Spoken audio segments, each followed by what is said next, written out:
the heartbeat of the Alliance, if you haven't learned this or heard this, is the fourfold gospel, which is a view that Jesus is our Savior, our sanctifier, our healer, and our coming King. Now, I want to encourage you to read the rest of that, but there's this great video that we found online that I think does a much better job of explaining what the Alliance is all about. And so if we could have that video played on the screen as well as on the live stream. The year is 1881. This is you, a 30-something pastor of a prominent church in Manhattan. You have 5 kids, a wife you cherish, and your salary is equivalent to $110,000 in today's dollars. Life is good, but there's an ache in your soul. You are witnessing thousands of immigrants flooding onto New York City's docks every day. About 500,000 will arrive in the coming year, but they aren't being reached with the good news. So you leave your wealthy congregation to go lead a band of self-described poor, few, and weak believers who share your passion to take the gospel to these new neighbors. You also now have no salary. With 5 kids, this career decision doesn't sit well with your sensible, no-nonsense wife, Maggie, who's incredible, by the way. When our founder, A.B. Simpson, told his wife, Maggie, he was leaving his secure job, she asked, "Where will all of this lead?" 140-some years later, we can celebrate that the question Maggie asked has led to an exponential increase in God's forever family. But let's not get ahead of ourselves. Within a few years of quitting his high-powered pastorate, Simpson started a church in New York City named the Gospel Tabernacle. You know Times Square? The church was right here. Simpson launched an illustrated magazine. There were a couple issues of it. And he founded the Missionary Training Institute, or MTI, now called Nyack College, located in the heart of Manhattan. It's beautiful. He also wrote a couple books. Well, a lot of books. And now today, the Alliance ministers throughout the United States in more than 2,000 churches and 38 languages. But what about outside U.S. borders? In 1884, Simpson commissioned the first missionary team from MTI to take the good news to the Congo. Over the next 37 years, 30 Alliance missionaries would sacrifice their lives in bringing the gospel to Africa. Yet today, the Alliance churches in the Democratic Republic of Congo minister to more than 1 million believers. And across Africa, there are now more than 2.25 million people worshiping Jesus in Alliance churches. In Latin America, it was a challenge to gain a foothold for the gospel due to ongoing persecution and rampant tropical disease. On a visit to the region, Simpson nearly lost his life to illness, but said the experience helped him understand the dangers our pioneer missionaries faced. There are now more than 379,000 Alliance believers in 20 countries. With pioneering efforts in the Transjordan beginning in 1890, there are now more than 100 Alliance churches across the Middle East. Today, the Alliance is the largest evangelical church in Syria. In the late 1890s, Robert A. Jaffrey left his family fortune to serve in China, French Indochina, and Indonesia. Jaffrey pioneered across the Asia-Pacific region to advance Christ's kingdom, but these efforts weren't met with a warm welcome. In 1900 in China, the Boxer Rebellion resulted in the massacre of 21 Swedish CNMA missionaries and 14 children. Their sacrifices and that of Alliance workers who persevered in ministry in the decades following resulted in the good news reaching the far corners of the continent. Today, there are more than 2.4 million Alliance believers across Asia, with over 1.3 million in Vietnam alone. In North and Central Asia, as of 30 years ago, missionary work was illegal. And when the Alliance entered Mongolia in the early 1990s, there were just 3 known believers. Recently, the Alliance-related network of churches celebrated its 20th anniversary. 18 additional fellowships are now part of this network. In gospel-resistant Europe, the Alliance is seeing spiritual breakthroughs in Spain, Germany, France, Portugal, Italy, the Netherlands, Bosnia, Kosovo, Montenegro, the UK, Ireland, Poland, and Ukraine. But that's not all. We have teams serving in places so dangerous, we can't name them here. But we can celebrate that one minority people group now has its first church with 20 new believers. Now, let's go back to Maggie. Where will all of this lead? She asked. Was it worth it? Did it matter? I think you can answer that question yourself.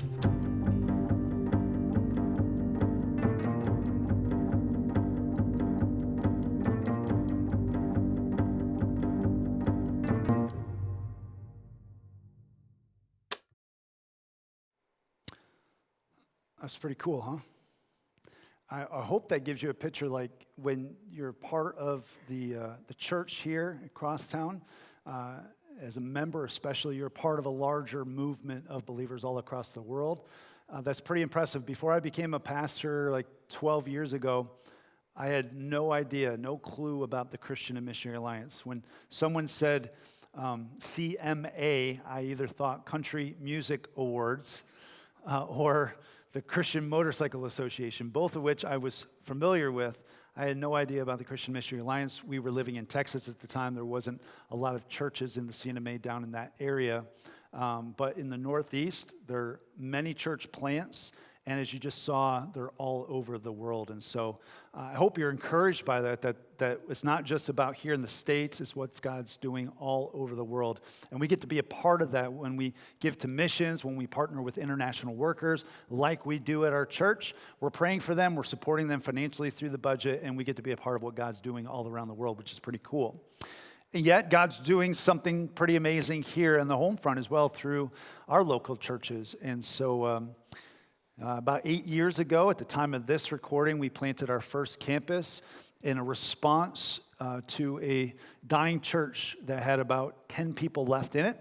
The writing was on the wall. They were about to close their doors, and God did something amazing. We've filmed since then a short film, not short film, it's probably a full-length film, documentary, back in 2017, I believe, that tells the whole story.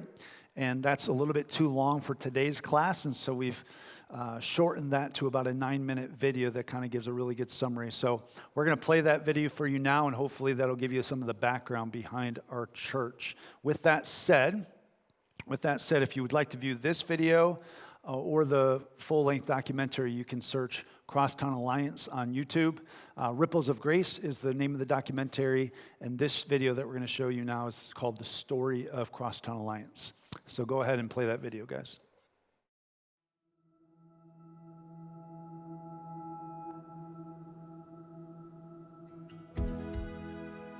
This is the story of Crosstown Alliance, from a ripple to a wave.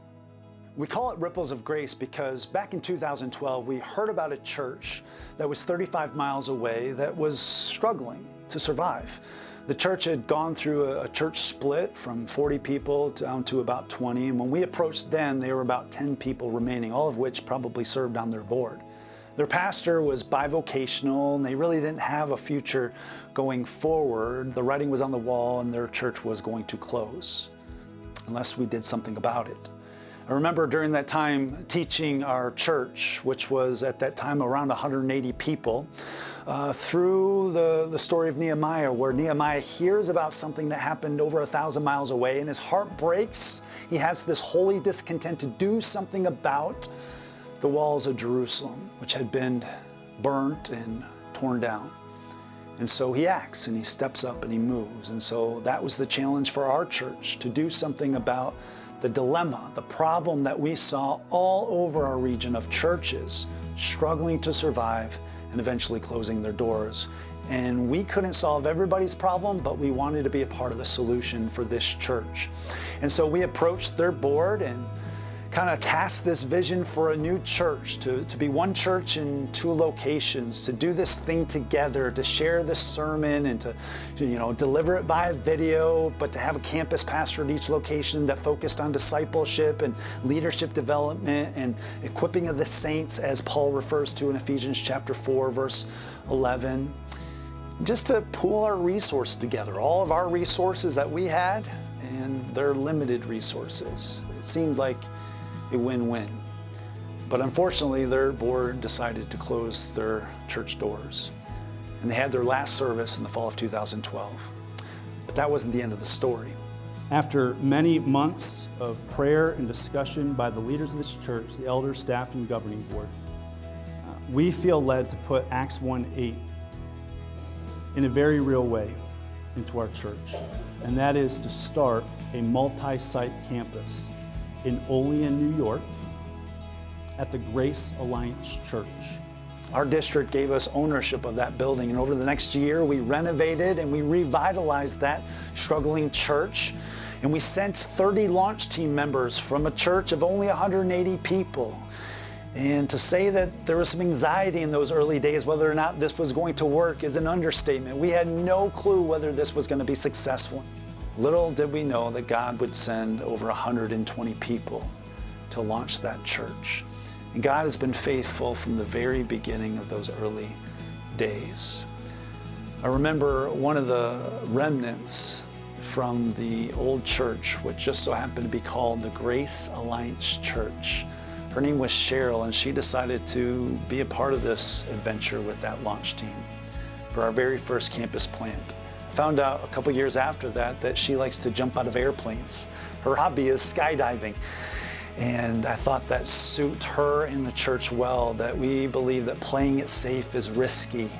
There's a lot at stake when we consider the future of the church. And if we're going to accomplish what Jesus wants to accomplish, then we need to take faith-filled risks. And so that's been our story. We've been able to replicate this model 3 times over.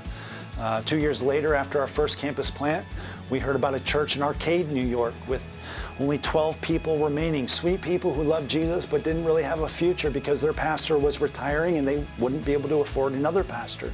And so we approached their church with this same model, to do church together, not just 2 churches working together, but now 3 churches. Here's the vision. Start a multi-site church campus in Arcade, New York next Easter. And over the next 9 months, we renovated that building as well to revitalize a struggling church together. I remember in those early days of that campus, there was only 3 children. 3 children out of those 15 remaining members. And on Easter Sunday 2015, that church launched with 237 people in attendance. Now, there wasn't 3 children, there was a whole slew of children all over the place in that kids' zone area. It was a fun, creative environment where kids could learn about Jesus on their level. In fact, one of my favorite spots at the Arcade campus is where the kids check in and actually go down to their kids' own classrooms through a swirly slide. It's neat to see fresh life being breathed into these dying churches. And 2 years later, we were able to add a 3rd location. God has given us the exciting opportunity to open up our 4th campus in none other than Shingle House, Pennsylvania. Shingle House has a population of 1,100 people, and it's a reminder to us that God cares even for those small town churches, and He wants to do a significant work in those rural churches. And so we were able to send a campus pastor along with a launch team, all of which came from our own existing campuses. Our campus pastor was our worship leader and youth pastor at one of the locations, and he was driving 30 minutes to our church to help minister. Now we were able to send him back into his own community with people that were geographically speaking closer to that new campus. And I remember that very first workday. We are at our first workday here on Saturday, October 7th, 2017. There was no better illustration of a church being better together than 60 people showing up with all kinds of background and gifting and experiences and skill sets in construction to help a dying church. 60 people from 3 other churches, some of which had to drive 1 hour and 10 minutes just to help. We just believe that we're better together. It's a part of our DNA, it's a part of our culture, whereas we kind of stumbled upon this whole multi-site thing, not to be cool, not because it was the latest trend, but because we saw a need in another community, and we did not want to see the light of the gospel extinguished in those churches.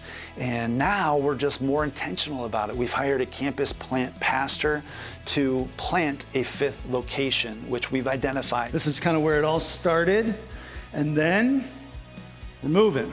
And we've expanded out. We've gone to Olean over there, Arcade up there, Shingle House down in Pennsylvania. It's funny, if you zoom out a little bit, a guy from Shingle House last week as I was visiting there, he had his iPad out and he was trying to guess where we were going next. So he pulled up all the Christian Missionary Alliance churches kind of in the region, and he zoomed out and he saw the locations and he was like, I bet you it's there, I bet you it's there. The problem was, here's the problem, his vision wasn't big enough. He didn't zoom out far enough. If you keep going, this is where the Lord is leading us next, all the way to, believe it or not, Rochester.